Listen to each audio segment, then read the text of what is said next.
The August sun over the Crimean coast was generous, almost forgiving. It was 1977, the apex of the Brezhnev era, a time defined by its profound, heavy sense of stability.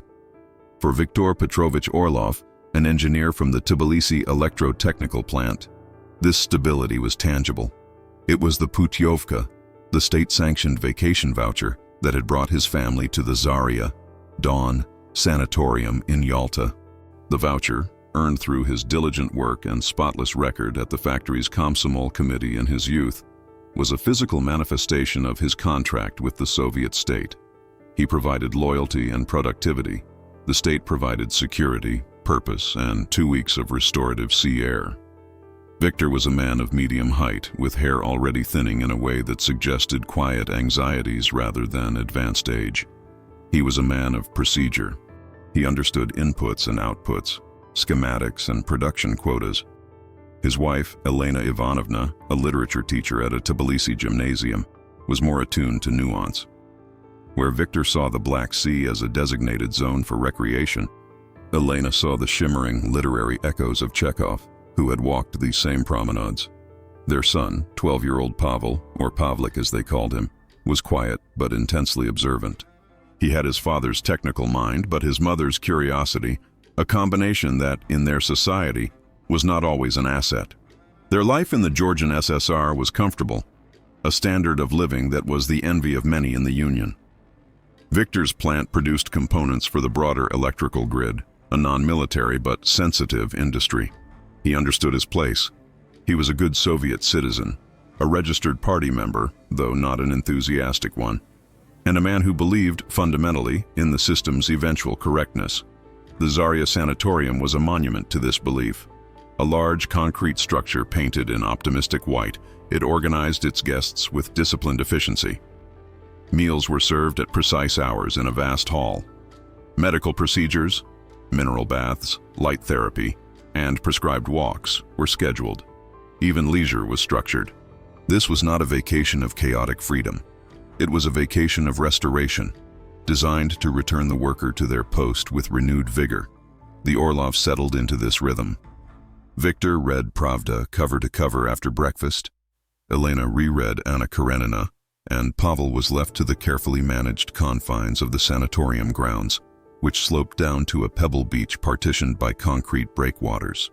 For 3 days, the Orlov family existed in the warm, predictable embrace of developed socialism.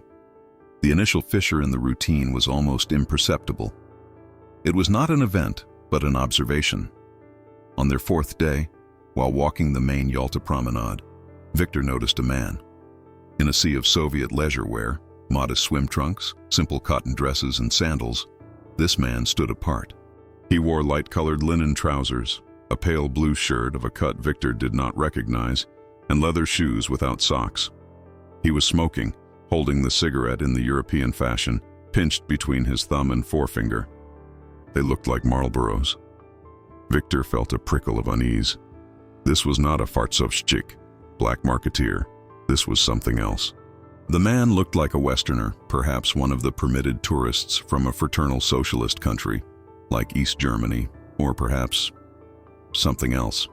Yalta was a port city, after all. Viktor immediately steered his family into a shop selling ice cream cones, breaking his line of sight with the man. He did not mention it to Elena. To notice such things was normal. To comment on them was to invite speculation. Why had he noticed? What did it mean to him? It was safer to remain silent. A day later, Pavel, bored with the restrictive perimeter of the sanatorium beach, began exploring the overgrown paths of the Massandra Park, which bordered their grounds. The park was old, planted by aristocrats of a fallen empire, and less meticulously maintained than the sanatorium itself. Elena had warned him not to go too far, but the boundaries were unclear. It was in a thicket of cypress trees, near a crumbling gazebo, that Pavel first encountered the man. It was not the same man Viktor had seen. This man was slighter, darker, and looked vaguely local, but he was sitting on a bench, sketching in a notepad. When he saw Pavel, he did not smile. He simply closed the book and walked away briskly, disappearing down a path leading away from the sea. Pavel thought little of it. But when he casually mentioned the artist at dinner, Victor's response was clipped. "Do not bother people, Pavlik, and stay where the attendants can see you." The park is not for guests. The atmosphere of the sanatorium itself seemed to hold a low, electrical hum of vigilance. The administrator, a severe woman named Comrade Dementieva, seemed to know the movements of every guest. The waitresses in the dining hall were polite, but their eyes lingered. Victor knew this was standard. The first department, the KGB's representative office, was a presence in any institution of this size, especially one frequented by foreigners and the Soviet nomenclatura. It was simply a fact of life, like the humidity or the pebbled beach. One did not resent it, one simply accommodated it, maneuvering around it as one would a piece of furniture. These small incidents, the foreign smoker, the secretive artist, the ambient watchfulness, were the background radiation of their lives. They were only significant in retrospect. The discovery occurred on their 7th day, precisely at the midpoint of their vacation. The weather had turned, a warm rain washing the dust from the cypress trees. Pavel, restricted from the beach by the rain, had taken to exploring the sanatorium's library, a dim room filled with bound volumes of Ogonyok magazine and the complete works of Lenin. Growing restless, he slipped out onto a covered veranda overlooking a damp, deserted garden. Near a large ceramic pot holding a struggling palm, something lay on the wet tiles. It was a book. Not a paperback, but a small, leather-bound notebook, the kind with a worn elastic strap. It was black, soaked through, and had clearly been dropped. Pavel, guided by the simple curiosity of a 12-year-old, picked it up. He loosened the strap. The pages were thick, and the ink, a deep blue, had not run badly. He flipped through it. It was not Russian. It was not even Cyrillic. The script looked like English or perhaps German, but the content was bizarre. It was not a diary. It was filled with what looked like columns of numbers, shorthand symbols he didn't recognize, and occasional hand-drawn maps of small intersections or coastlines. One page contained only a sequence. 1430, Swallow's Nest. 19, Iua, Orianda. Pavel felt a sudden, cold thrill. This was a spy's notebook, just like in the movies he'd seen at the Pioneer Palace.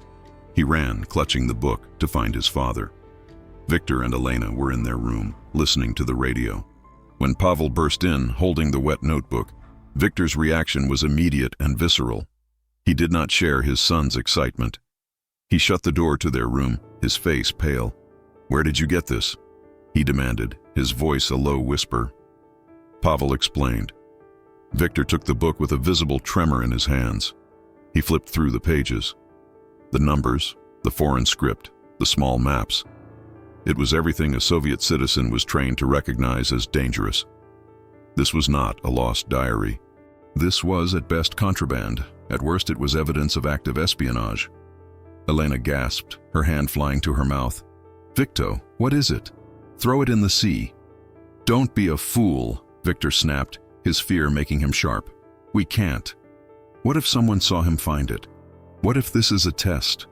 The dilemma was paralyzing. To keep it was unthinkable. It was poison.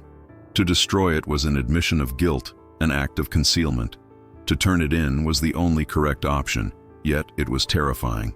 To hand this to the authorities was to invite questions. How did you find it? Why were you in that location? Who else have you spoken to? It was to voluntarily place his family under the brightest, hottest light. Victor stared at the notebook. It was a physical object that represented the abstract paranoia that governed their lives. It was no longer a vacation. It was a problem. "I must report this," Victor said, his voice flat. He put on his jacket. He looked at Pavel. "You will not speak of this, not to anyone. You found nothing. I found it. Do you understand, Pavlik?" Pavel, his excitement long gone, replaced by the cold fear he saw in his father's eyes, nodded mutely. Viktor Orlov, a loyal engineer, took the wet black notebook and walked down the hall toward the office of the sanatorium administrator, Comrade Dementieva. The handover was chillingly simple. Victor waited outside Comrade Dementieva's office, the notebook heavy in his jacket pocket. When he was admitted, he found her not alone. A man in an unremarkable gray suit sat in the corner, smoking. He was not introduced. Victor, his voice carefully neutral, explained, "Comrade Administrator, I found this item on the side veranda. It appears to be foreign. I thought it best to bring it directly to you." Dementieva did not touch the book. She nodded to the man in the gray suit. He stubbed out his cigarette, stood, and took the notebook from Victor, holding it with a handkerchief. He examined it briefly, his face expressionless. "You were on the veranda?" the man asked. His voice was soft, unaccented Russian. "Yes, getting some air." "You were alone?" "Yes." Victor's lie was smooth, reflexive. He would protect Pavel. "You opened it?" "Only to see if it had a name. I saw the foreign script and brought it here." The man nodded slowly. "You did the correct thing, Comrade Orlov. Your vigilance is commendable. We will handle this. Please enjoy the rest of your vacation. Do not discuss this matter. It is a minor security item, probably lost by a tourist. It is of no consequence." Victor was dismissed. He walked back to his room, his shirt sticking to his back. The man had said, "of no consequence," which Victor knew meant it was of immense consequence. The remaining 5 days of their vacation were a quiet torment. Nothing changed, and yet everything had. The family stuck together, a small, tight unit of anxiety. Victor no longer read Pravda on the balcony. He sat with Elena and Pavel on the crowded beach, as if seeking anonymity in the crowd. The surveillance, when it began, was not overt. It was subtle, designed to be felt rather than seen. A man Victor didn't recognize struck up a conversation with him by the mineral bath queue, asking polite but specific questions about the work at his factory in Tbilisi. Victor gave vague, practiced answers. At dinner, their usual waitress was replaced by another, who gave them slightly larger portions and watched them with a solicitous, unnerving smile. Elena felt it most acutely. She had the distinct, chilling sensation of being observed from a distance. When she took Pavel to the promenade to buy kvass, she saw a man in a simple shirt, leaning against a post, watching them. When she looked back, he was gone. The worst moment came on the train journey home. The long, swaying ride from Crimea back to the Caucasus was usually a time of decompression. But in the dining car, Victor saw him, the man in the gray suit from Dementieva's office. He was sitting 2 tables away, stirring a glass of tea, reading a newspaper. He did not look up. He did not acknowledge them. He was just there. It was a message. The notebook was not a Yalta problem. It was an Orlov problem, and it was going home with them. They arrived in Tbilisi, to a city deep in the humid grip of late summer. The return to their apartment, to the familiar scent of dust and floor wax, should have been a relief. Instead, it felt like a cage. For 2 weeks, life resumed its normal tempo. But the rhythm was false. Victor went to the factory, Elena to her school. They spoke of quotas, lesson plans, and the autumn harvest. They did not speak of Yalta. The silence about the notebook was a heavy, dense object in the center of their small apartment. Victor, consumed by a gnawing anxiety, became a model of conformity. He volunteered for an extra shift, a sabbatnik, Saturday of volunteer labor. He spoke with renewed enthusiasm at a factory party meeting about production goals. He was attempting to build a wall of unremarkable loyalty around himself, to prove he was exactly what his file said he was. The confrontation, when it came, was not a late-night knock on the door. The system was more refined than that. It came via an internal telephone call at his workbench. "Viktor Petrovich," said the voice of his shift supervisor, "Comrade Agladze, the factory's party secretary, wishes to see you, in his office, now." Victor wiped his hands on a rag, his stomach tightening. This was it. He walked across the loud factory floor, past the whining lathes, to the administrative wing. Comrade Agladze's office was large, with a portrait of Brezhnev and a map of the Georgian SSR. Agladze, a heavy man Victor knew well from meetings, was not alone. Sitting in the chair opposite the desk was the man from the train, the man from the sanatorium. "Viktor Petrovich, thank you for coming," Agladze said, his voice stripped of its usual false bonhomie. "This is Comrade Tarasov. He has some follow-up questions from your vacation." "Of course," Victor said, sitting. His legs felt weak. Comrade Tarasov smiled, a thin reptile son. Just a formality, Comrade Orlov. A few details to clarify for our report. You stated you found the notebook on the veranda. Yes, but the veranda was wet from the rain. The object was discovered in a dry location, near a potted plant, a place a child might investigate. Victor's heart hammered. They had been watching the room. My son, Victor began, but his voice failed. Your son Pavel found the book, correct? Tarasov's voice was still soft. Yes, he found it. He is just a boy. He was curious. Of course, Tarasov said. And you opened it. You examined the contents for several minutes before deciding to report it. I was unsure what it was, Victor stammered. Unsure? Comrade Orlov, you are an engineer at a sensitive facility. You are trained in security protocols. You recognize the nature of the object. Why the delay? Did you perhaps consider keeping it or copying the contents? No, never. I would never. Victor's denial was too loud, too desperate. Agladze, the party secretary, finally spoke, his face a mask of disappointment. Viktor Petrovich, your hesitation has been noted.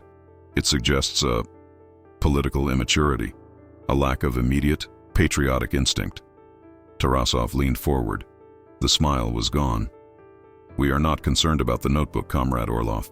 It was a minor item, belonging to a low-level foreign attaché who has already been dealt with. We are concerned about you. We are concerned about the 30-minute gap between your son finding the notebook and you reporting it. What happened in those 30 minutes? The confrontation was this: a quiet, carpeted room, 2 men in suits, and a question about 30 minutes of his life. Viktor Orlov suddenly realized he was not a witness. He was a suspect. The machinery of the state, once engaged, moved with a slow, grinding, and irreversible logic. Viktor Orlov was not arrested. There was no public denunciation. His exposure was a bureaucratic dissection, a slow, quiet unraveling of his life. The first official act was his suspension. When he arrived at the factory the following Monday, his propusque, the pass that allowed him entry, was flagged at the security checkpoint. He was directed to the personnel office, where he was informed that his security clearance was under review, pending the completion of the investigation from Yalta. He was suspended from his duties with pay. This, he knew, was a courtesy. The pay meant they were not yet treating him as an enemy of the state, but as a problem to be solved. He was sent home. The social consequences began immediately. The suspension was not announced, but the factory was a small, interconnected world. His colleagues from his department, men he had shared tea and cigarettes with for a decade, suddenly averted their gaze when they saw him. His friend Boris, who lived in the same apartment block, crossed the street to avoid him. To be under review by the first department, by the organs, was to be contagious. Proximity implied association, and association implied shared guilt. Elena faced her own version of this at her school. The principal, a stern woman who had previously praised Elena's work, called her in for a chat. The questions were oblique. Elena Ivanovna, are things well at home? Is your husband comfortable? We must ensure the political atmosphere our teachers provide for the children is healthy. Elena, realizing her husband's trouble had followed her, gave clipped, non-committal answers, but the damage was done. She was now being watched. The most insidious pressure was applied to Pavel. At his school, the Komsomol, young Communist League organizer, a young zealous man, took Pavel aside. He questioned the boy, not about the notebook, but about his father. Does your father listen to foreign radio? Does he have friends who visit from other cities? Has he seemed unhappy with Soviet life? Pavel, terrified, said no to everything. But he returned home and locked himself in his room. The guilt was overwhelming. He, Pavlik, had done this. His curiosity, his one moment of adventure, had brought this gray, silent ruin upon his family. The Orlovs were isolated. They were not imprisoned, but their apartment had become a cell. They spoke in whispers, convinced their rooms were bugged. Victor would turn the radio up loud if he needed to say anything important to Elena. They were adrift in their own lives, cut off from their community, waiting for a verdict from an authority that operated entirely in the shadows. This was not a public fall. It was a quiet, suffocating exposure to the cold, airless space between citizen and enemy. The summons came on a Thursday, A simple unmarked car parked outside their building. A polite man in a suit knocked. "Viktor Petrovich Orlov, you are requested to accompany me. Please bring your internal passport." Elena watched from the window, her face pale as Viktor got into the car. He was not taken to a police station. He was taken to the local headquarters of the KGB for the Georgian SSR, a large, imposing building known locally simply as the Corner House. Viktor was placed in a small, square room. It was painted a drab institutional green. There was a table, 3 chairs, and a single shaded lamp. The air smelled of stale tobacco and floor polish. He waited for 2 hours. This was the first technique, dislocation and exhaustion. Finally, 2 men entered. One was Comrade Tarasov, the man from Yalta and the factory. The other was an older man with a paternalistic expression who introduced himself as Major Rudenko. Tarasov was the ice, Rudenko was the warmth. "Viktor Petrovich," Rudenko began, his voice reasonable. "We are simply trying to close this file. This is a misunderstanding, I'm sure. But you must be completely honest with us." The interrogation lasted for 6 hours, with only 1 break. It was a masterpiece of psychological pressure. Tarasov's questions were needles. Who else was on the veranda? Why did you lie about your son? What is your opinion of Western tourists in Crimea? Did you read the numbers in the notebook? Did you write any of them down? Viktor denied everything, sticking to his revised story. Pavel found it. He was startled. He took a few minutes to decide what to do. Rudenko's approach was different. He pushed aside the file and leaned forward. "Viktor, look at me. I'm not a monster. I'm a Soviet man like you. I understand. You're an engineer. You're curious. You saw this notebook. You saw the codes. For a moment you thought, what? That you could solve it?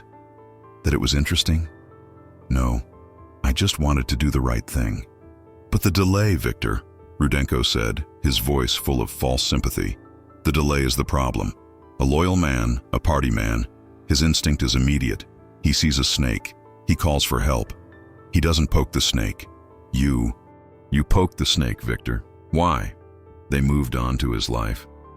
Did he listen to Voice of America? He had once or twice out of technical curiosity about the signal. Did he have relatives abroad? A distant cousin in Poland, but no contact. Did he believe in the righteousness of the Soviet path? "Yes, of course," Viktor said, his throat dry. "Then help us understand why your actions were those of a man with divided loyalties." Tarasov cut in, his voice sharp. This was the core. It was not an investigation of a crime. It was an interrogation of his ideology. The notebook was irrelevant. The test was his 30-minute hesitation. He had failed it. He was driven home at 3:00 a.m. The next week he was summoned again. This time, the questions were more aggressive. They repeated the same queries over and over, looking for a single deviation, a crack in his story. They implied his wife's job was at risk. They stated as a flat fact that Pavel's application to university would, in the future, be reviewed by interested parties. Viktor Orlov began to break. He wasn't hiding espionage. He was hiding a simple human moment of fear and confusion. But in this system, there was no room for such ambiguity. His confusion was, in itself, a form of guilt. After the 3rd interrogation, the review was officially concluded. Viktor was summoned one last time, not to the corner house, but back to the party secretary's office at the factory. Comrade Agladze and a personnel officer were present. Comrade Tarasov was not. The organs had made their assessment and returned the file to the civil authorities for administrative action. Agladze read from a formal document. "Viktor Petrovich Orlov, the investigation has concluded. No evidence of anti-Soviet activity or contact with foreign intelligence services was found." Viktor almost collapsed in relief, but Agladze had not finished. "However, the review committee has found you guilty of a severe lapse in political vigilance and a failure to adhere to security protocols expected of an engineer at this facility. Your 30-minute delay in reporting a sensitive foreign object demonstrates a fundamental misunderstanding of your civic and party duty. It has caused significant disruption to a state security operation." The consequences were immediate. Viktor was not fired. Firing him would create a martyr and require more paperwork. He was demoted. He would no longer be a senior engineer. He was reassigned as a junior technician, responsible for inventory and maintenance in a non-sensitive warehouse. His salary was cut by 40%. Furthermore, their family was to be relocated. Their comfortable 3-room apartment near the factory was allocated based on his senior status. Now that his status was gone, they were moved to a 1-room flat in an older building on the city's periphery. The Orlov family moved on a rainy Tuesday. The physical relocation was the least of it. The true aftermath was the silence that settled over them. Victor, once a proud, competent man, was broken. He went to his menial job, counted components in the warehouse, and returned home smelling of grease. He sat for hours, staring at the television but not watching it. He had become a ghost in his own life. Elena, though she kept her job, was marked. She was removed from her position as head of the literature department at her school. She was no longer trusted to shape the ideological education of her students, only to deliver the basic curriculum. The deepest scar was on Pavel. The vibrant curiosity that had defined him was extinguished. He became a quiet, sullen teenager, terrified of drawing attention. He blamed himself entirely. He understood that his simple act of picking up a notebook had resulted in his father's demotion, his family's humiliation, and the loss of their home. He vowed to be invisible, to be perfectly average, to never, ever be interesting again. The laughter left the Orlov household. The trust that had bound them was corroded by the acidic, unspoken accusation. Victor's hesitation, Pavel's curiosity, Elena's inability to protect them.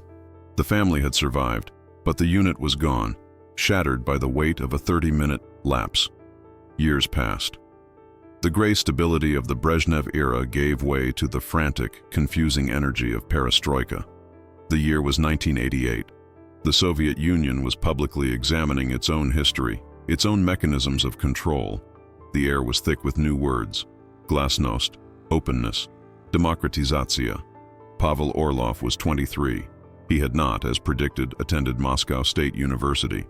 His Komsomol file from school, which contained a veiled reference to his father's security infraction, had ensured he was passed over for a position at any prestigious institution. He had attended the local Tbilisi Polytechnic, becoming a quiet, unremarkable civil engineer. Victor was still at the factory, in the same warehouse. The demotion had become permanent. He was a stooped older man, prematurely aged by the silent shame he had carried for over a decade. Elena was still teaching, respected by her students but ignored by the administration. The family still lived in the small, 1-room flat. The new atmosphere of glasnost emboldened Pavel. He was part of a generation asking why. He had to know what the notebook had been. What secret was so vast that it had required the dismantling of his family? He began making cautious inquiries. The old structures were still in place, but they were weaker, more willing to leak. He had a friend whose uncle was high up in the Georgian SSR's Ministry of Internal Affairs, MVD. After weeks of pleading and the exchange of a bottle of Armenian brandy, the friend made a call. The answer, when it came back, was appallingly banal. The notebook had belonged to a junior cultural attaché from the Federal Republic of Germany, West Germany. The man was, as suspected, a low-level intelligence agent, BND. The KGB's second chief directorate, counterintelligence, had been monitoring him for months, hoping he would lead them to a more significant internal contact, a Soviet citizen who was passing him information. The notebook was intended for a dead drop in Massandra Park. Pavel's discovery had interrupted the entire operation. By finding the book and turning it in, Victor had alerted the KGB that the drop site was compromised before the German agent's Soviet contact could arrive. The KGB, furious that their delicate months-long surveillance operation had been ruined by a vacationing engineer, had to scramble. They pulled in the German attaché immediately, declaring him persona non grata. The real target, the suspected traitor within the Yalta infrastructure, was alerted and went to ground. The KGB's investigation into Viktor Orlov was not, therefore, about espionage. It was punitive. It was the anger of a vast, secret bureaucracy directed at the civilian who had, through sheer bad luck, thrown a wrench into their machine. Victor's lapse in vigilance was the official, bureaucratic justification for his punishment. His real crime was being in the wrong place at the wrong time. He was an irritant, and the system, in its infinite power, had simply crushed him. The story of the Orlov family was not one of heroes or villains. It contained no dramatic arrests, no daring escapes, no courtroom speeches. It was a case study in the ambient, pervasive nature of the system. The Cold War, for the vast majority of citizens like the Orlovs, was not fought with missiles and tanks. It was fought with files, with surveillance, and with the calibrated application of psychological pressure. The investigation was the true weapon. The state's power lay not in its ability to imprison, but in its ability to define. With a few strokes of a pen in a file, it could redefine Viktor Orlov from loyal engineer to politically immature element. It could change his salary, his home, his son's future. The system was designed to self-perpetuate its own necessity. It required threats to justify its existence, and if no active threats were present, it would find them in the ambiguity of a 30-minute delay. The notebook itself was a void. Its actual contents were meaningless. The object only served as a catalyst, activating the latent paranoia that held the society together. The Orlovs' personal tragedy was that they were fundamentally loyal. They believed in the rules. Viktor's only crime was a brief human paralysis when faced with a situation for which the rules had not prepared him. He was an engineer who had found a variable not accounted for in the schematic. Ultimately, the mechanism of control was devastatingly efficient. It did not need to use overt force. It used suspicion as a solvent, dissolving the bonds between colleagues, between neighbors, and, most tragically, between a father and his son. Pavel's curiosity, a quality that should have been nurtured, was reclassified as a liability. Viktor's diligence was rendered worthless by a single lapse. The family survived, but they were hollowed out, their quiet lives a testament to the fact that in the great ideological struggle, the smallest, most insignificant human error could bring consequences as total and as irreversible as any war.